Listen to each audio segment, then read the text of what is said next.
A'udzu billahi minasyaitonir rajim. Bismillahirrahmanirrahim. Allahu yastafi minal malaikati rusulan wa minan nas. Innallaha sami'un basir. Ya'lamu ma baina aydihim wa ma khalfahum. Wa ilallahi turja'ul umur. Bapak Ibu hadirin hadirat rahimakumullah, yang lalu kita sudah bahas tentang ada yang diangkat oleh manusia menjadi Tuhan, sementara Tuhan-Tuhan yang diangkat oleh manusia mereka la yakhluqu dzubaban, ya. Jangankan untuk menciptakan, membuat hal-hal yang besar, membuat yang kecil seperti seekor lalat saja mereka tidak akan mampu. Bahkan ketika lalat menempel pada Tuhan mereka juga la yastanqiduna minhu. Tuhan mereka tidak bisa mengusir lalat yang menempel di badan Tuhan mereka. Pada ayat ini Allah ingin menjelaskan tentang bahwa kebenaran agama Allah datang dari Allah, dibawa oleh malaikat, disampaikan kepada Rasul Allah, kemudian sampai kepada umat manusia. Yukhbirullahu ta'ala annahu yakhtara minal malaikati rusulan. Allah mengkabarkan kepada kita bahwasanya Allah memilih para malaikat menjadi utusannya. Fima yasha'u, dari apa-apa yang ia kehendaki, min syar'ihi wa qadrihi, yang dikuasakan oleh Allah untuk mengantarkan syariat agama dan untuk menjelaskan tentang ketentuan-ketentuan Allah. Wa minan nasi, dan sebagian dari manusia dipilih oleh Allah menjadi rasul li iblaghi risalatihi, untuk menyampaikan risalah ajaran yang datang dari Allah Subhanahu wa ta'ala. Bapak Ibu hadirin hadirat rahimakumullah, Allah memilih para malaikat. Malaikat Allah diciptakan oleh Allah, yang proses penciptaannya berbeda dengan makhluk manusia. Malaikat dicipta oleh Allah min nurin, dari cahaya, ya. Kemudian malaikat tidak diberikan syahwat hawa nafsu. Lalu malaikat itu tidak laki-laki, tidak perempuan. Wah, kalau begitu bencong dong, ya. Bukan pula, ya. Tidak laki-laki, tidak perempuan, bukan pula bencong, ya. Malaikat tidak memiliki jenis kelamin, sebab malaikat tidak diberikan syahwat nafsu, dan malaikat dicipta oleh Allah untuk diberikan tugas sesuai dengan pada bidang tugasnya masing-masing. Ada 10 malaikat yang wajib kita ketahui namanya dan kita faham tugas-tugasnya. Pertama adalah malaikat Jibril, tugasnya menyampaikan wahyu.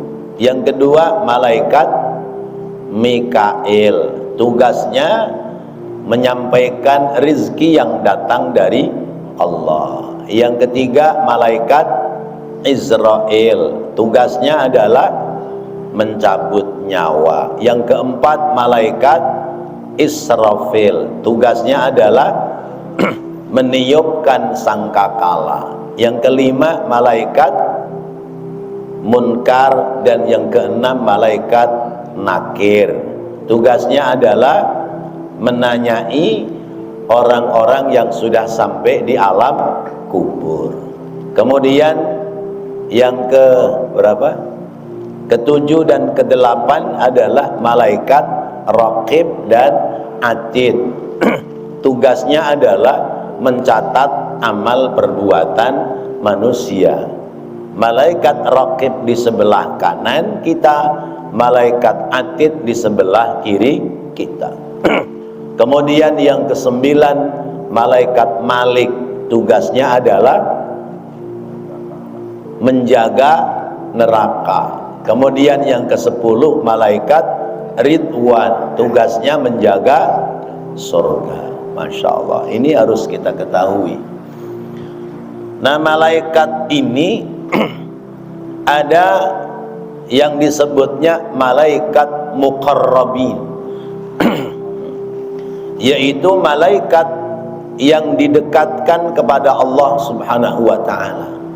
Ya, seperti 10 malaikat yang kita sebut tadi, itu disebutnya adalah al-malaikatul muqarrabun, malaikat-malaikat yang dekat dengan Allah Subhanahu wa ta'ala. Lalu ada malaikat-malaikat lain yang tentu punya tugas yang berbeda-beda. Seperti misalnya Allah menciptakan para malaikat yang tugasnya adalah menjaga makamnya Rasulullah sallallahu alaihi wasallam. Ada 70.000 malaikat malam yang menjaga makamnya Rasulullah, dari semenjak masuk waktu maghrib sampai masuk waktu subuh. Nanti begitu subuh, malaikat malam selesai tugasnya, berganti 70.000 malaikat siang, dari sesudah subuh sampai masuk waktu maghrib. Oh, ada sip-sipan juga, berarti kayak satpam dong.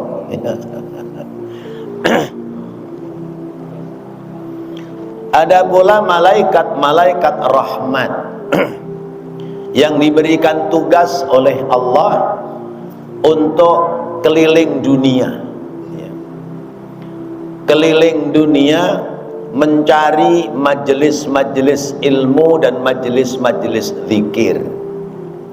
Kalau sudah ketemu, mereka duduk di majelis ilmu, majelis zikir, lalu mereka itu jumlahnya tak terhingga, sehingga ketika terlihat oleh mata kepala kita, barisan malaikat itu akan terlihat oleh kita sejauh pandangan mata kita.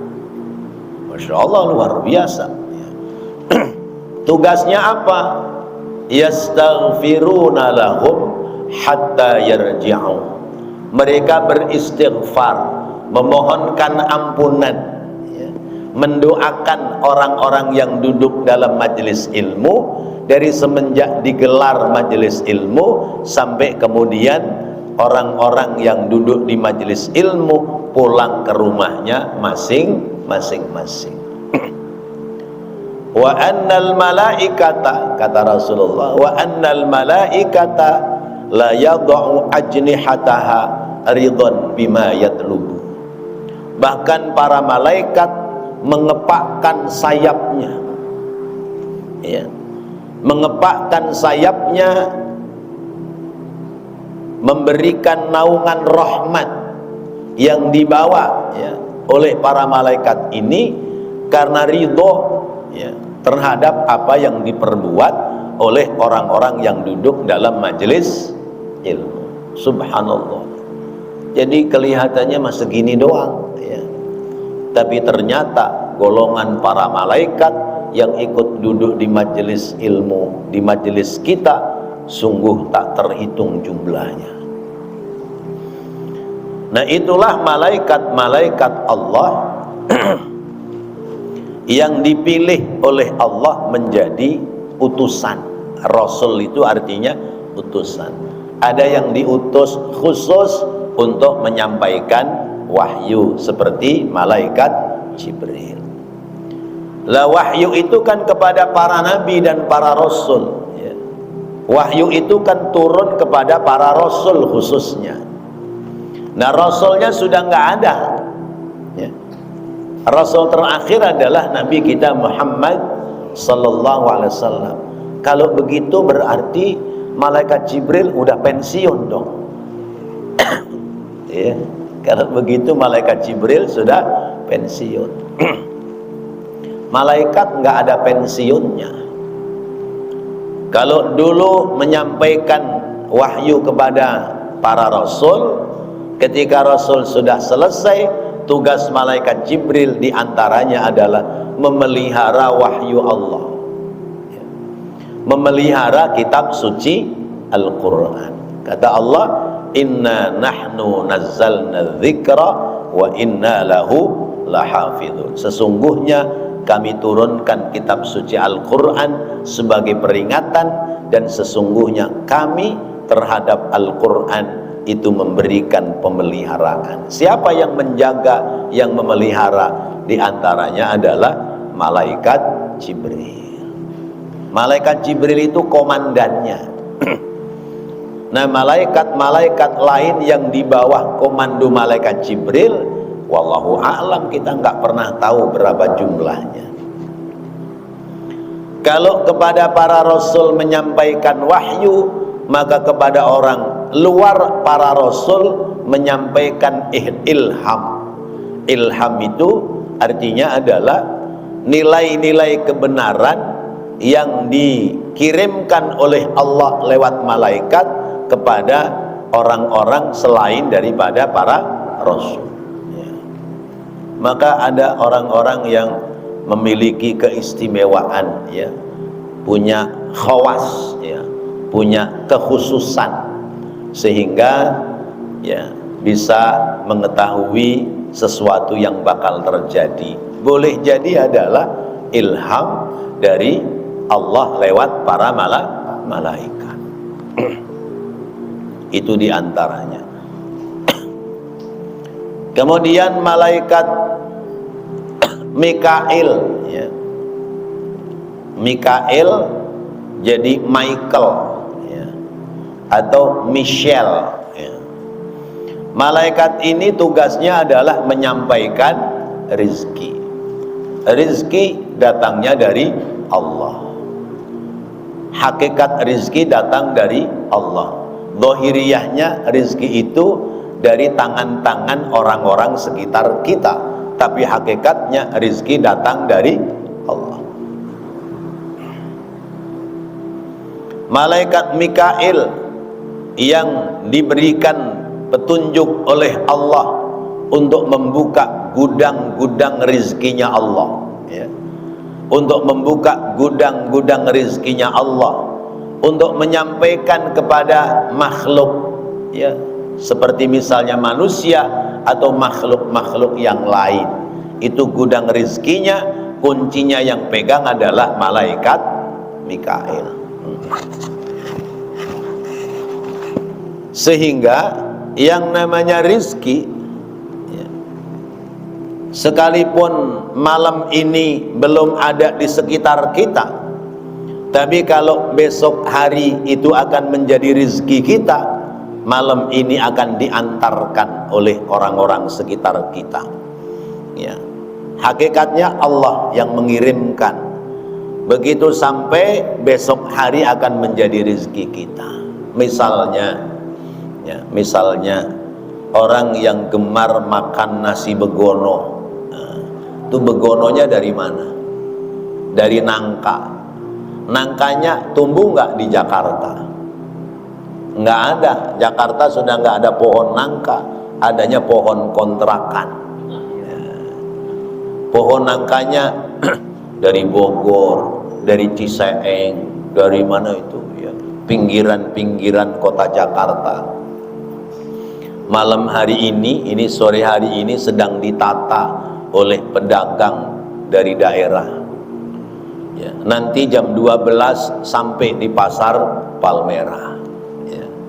Kemudian orang-orang kita belanja ke pasar Palmerah, dibeli itu nangka, lalu dicacak itu nangka ya. Besok ya sebelum subuh udah direbus, sudah disiapkan kelapanya ya, diparut kelapanya, diurap kelapa ya. Pagi-pagi udah ngebul ya. Kita pagi-pagi beli nasi begono ya. Itu nangkanya malam ini baru mau diangkat dari daerah. Kalau memang itu rezeki kita akan sampai, dan besok akan sampai di hadapan kita. Kalau itu belum rezeki kita, jangankan yang masih jauh, yang sudah ada di hadapan kita saja, kalau belum rezeki kita tidak akan sampai ke mulut kita. Contoh, ini air 2 gelas sudah ada di hadapan kita, tapi apakah ini sudah menjadi rezeki kita atau belum? Ya tinggal nanti. Kalau misalnya diambil mau diminum kesenggol tumpah, berarti tidak jadi rezeki. Lah kan kita nggak pernah tahu. Ya. Beli bakso, ya. Sudah ditungguin biar rada adem, ya. Karena baksonya rada gede, dipotong pakai sendok. Begitu dipotong mencelat, loncat. Akhirnya nggak jadi rezeki kita. Nggak taunya rezekinya semut sama binatang tanah. Masya Allah. Nah itu Allah mengutus ini para malaikat. Allah memilih yang diperintahkan untuk pegang trompet, namanya malaikat Israfil. Malaikat Israfil dicipta oleh Allah. Dari semenjak dicipta oleh Allah, lalu Allah kemudian menciptakan trompet. Sangkakala kata orang kita. Itu ketika serah terima sangkakala dari Allah ke malaikat siapa? Israfil. Itu langsung oleh malaikat Israfil, ujung trompetnya ditempelin di mulutnya. Itu mulutnya malaikat Israfil udah mangap aja, nunggu komando dari Allah. Kalau misalnya Israfil tiup sekarang, redet-oret, habis sudah selesai. Masya Allah ya. Loh kayak apa itu gedenya trompet ya. Leher trompetnya itu selebar ya bumi timur bumi barat, itu lehernya, belum corongnya ya. Ya. Pernah lihat ya trompetnya Pak Bendot apa siapa itu ya, yang di dalam di film Sidul anak Betawi ya. Ya, siapa itu namanya yang gemuk, adiknya Atun ya. Atun yang pegang ya, dimasukin ke badannya, begitu masuk nggak bisa dilepas. Nah itu kayak begitu, tapi besarnya ya, lebarnya leher trompet itu selebar bumi timur bumi barat. Ya Allah. Nah nggak tahu ini kapan trompet ini akan ditiup ya.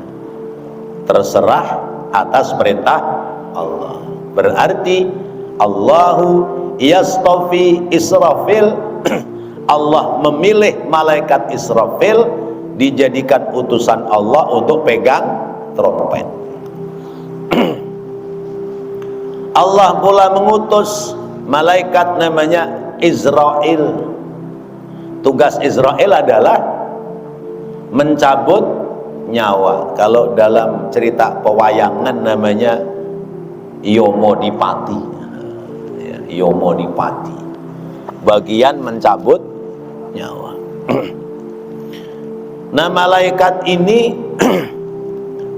punya anak buah ya. Anak buahnya terbagi dalam 2 barisan. Barisan yang pertama anak buahnya namanya nazi'at. Barisan yang kedua namanya nasyitot, ya. Wan nazi'ati gharqa wan nasyitati nashta, ya. Itu ada surat An-Nazi'at, boleh nanti dilihat, dibaca, dilihat terjemahannya. Malaikat nazi'at tugasnya adalah mencabut ruhnya orang-orang kafir. Jadi orang mau meninggal dunia itu dalam beberapa menit atau detik sebelum dicabut ruhnya, ini malaikat menampakkan diri, ya. Saya lihat di beberapa film orang meninggal dunia mendadak, ya, itu di YouTube suka ada. Itu orang ini lagi konsentrasi sesuatu, tahu-tahu matanya mendelik, melihat kanan kiri, muter terus diusir-usir begini, ya. Tahu-tahu dia jatuh kelojotan, mati. Nah, itu boleh jadi malaikat nazi'at itu terbang mengelilingi dia, ya. Ya. Karena Allah yang menyebutkan kullu nafsin dha'iqatul maut. Orang-orang mukmin, orang-orang ahli ibadah yang mencabut rohnya adalah malaikat namanya nasyitot, ya. Datang mengucapkan salam, kemudian ada sopan santun pada kedatangannya, sehingga matanya tidak terbelalak, tidak terkejut, karena sudah pada paham bahwa ada namanya malakul maut, malaikat yang menjemput kematian. Akhirnya siap, ya. Siap untuk dicabut ruhnya. Bahkan, ya, begitu melihat malaikat datang, ada ketenangan dalam diri. Kenapa? Karena orang ini telah diberikan berita bahkan bahwa dia akan masuk surga. Wa absyiru bil jannati allati kuntum tu'adun. Itu di surat Fussilat ayat 30, ya. Orang-orang yang sudah melakukan kebaikan, ya, mengatakan Tuhan kami adalah Allah, ya. Innalladzina qalu rabbunallah, sesungguhnya orang-orang yang telah mengatakan Tuhan kami adalah Allah, ya, artinya yakin akan adanya Allah, tidak berbuat musyrik, ya, berarti ada keimanan, lalu dia berbuat baik, kebaikannya summastaqom, istiqomah, ya, kebaikannya continue, terus menerus, enggak belang belentong. Kalau yang seperti itu, tatanazzalu alaihimul malaikatu alla takhafu wa la tahzanu. Malaikat rahmat turun, ya, membisikkan dalam hatinya, enggak usah takut, enggak usah khawatir menghadapi kehidupan. Karena semua sudah diatur oleh Allah. Yang penting jalanmu benar, maka pasti akan ditolong oleh Allah.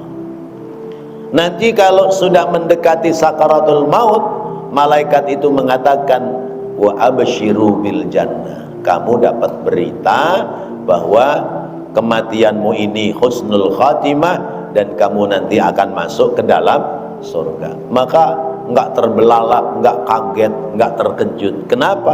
Karena badan ini sudah siap, jiwa ini sudah siap dalam kematian. Nah, itu malaikat. Allah mengutus malaikat Malik, malaikat Ridwan. Tentu malaikat Malik karena jaga neraka, ya, secara fisik lebih sangar daripada malaikat Ridwan. Pingin ketemu Malik apa Ridwan? Pingin ketemu Malik apa Ridwan? Ya, pinginnya mah ketemunya Ridwan semua, ya. Ridwan itu senyum terus, ya.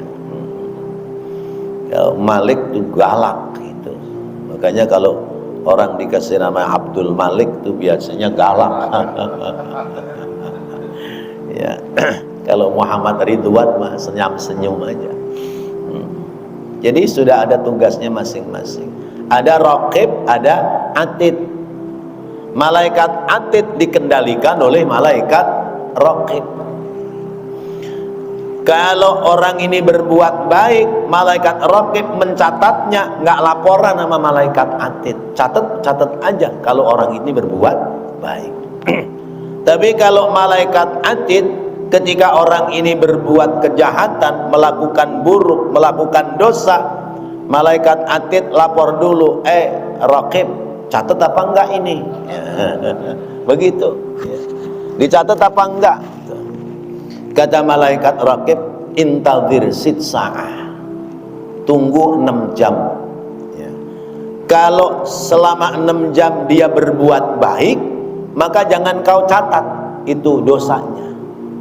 Tapi kalau melewati 6 jam dia tidak berbuat baik, silahkan kamu catat. Coba ya. Jadi misalnya kita maksiat pagi-pagi jam 7 pagi kita berbuat maksiat, malaikat atid mau mencatat, kata raqib, tunggu 6 jam kemudian dia berbuat baik apa tidak. Kalau dia berbuat baik, nggak usah dicatat. Masuk waktu zuhur, dia sholat, selesai sholat dia istighfar ya. Sholat adalah kebaikan, maka ketika dia berbuat baik, dosa tadi hapus, nggak jadi dicatat. Kenapa demikian? Sebab kebaikan itu al-hasanatu bi asyri amsalihha. Kebaikan itu nilainya minimal kelipatannya 10. Tapi kalau keburukan berbuat 1 ya catatannya 1. Kebaikan berbuat sekali catatannya 10. Nah kalau orang itu berbuat keburukan sekali, catatan dosanya 1, kemudian dia berbuat kebaikan sekali, catatannya 10, maka berarti 10 dikurangin 1 buat menghapus kerjaan dosa dia. Sisa berapa? 9. Ya Allah, begitu cara Allah mencatat perbuatan kita. Kata Allah, innal hasanati yudhibnas sayyi'at. Sesungguhnya kebaikan itu bisa menghilangkan keburukan.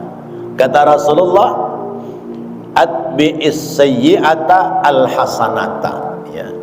Ikuti keburukan yang kamu buat dengan kebaikan, tamhuha, supaya bisa menghapus keburukan yang sudah kamu kerjakan. Masya Allah. Tuh malaikatnya namanya raqib atid. Ada lagi malaikat yang di dalam kuburan namanya munkar nakir. Kerjanya nanyain ya kita nanti kalau masuk ke dalam kuburan. Seserem apapun munkar nakir, kalau kita orang baik, orang ahli ibadah, nggak ada takutnya. Sebab nggak punya salah, nggak punya dosa. Sekalipun misalnya raqib atid, misalnya munkar nakir nggak terkesan serem, tapi kalau kita banyak salah dan dosa, ketemu malaikat munkar nakir, pasti kita merasa takut. Sama juga kita ketemu polisi. Biar kata polisi kumisnya tebel, ambil melintir ya, dipelintir ya, badannya tegap, kumisnya tebel ya, ini kumisnya dipelintir. Kalau kita nggak punya salah, ketemu polisi galak kayak begitu, takut nggak? Enggak, orang nggak punya salah ya, nggak punya salah. Biar kata polisinya kerempeng, nggak kumisen ya, tapi kalau kita punya salah, ketemu polisi, takut nggak? Takut ya.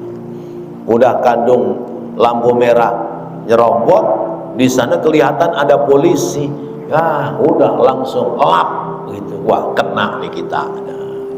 Karena kita punya dosa. Itu namanya Allahu yastafi minal malaikati rusulan.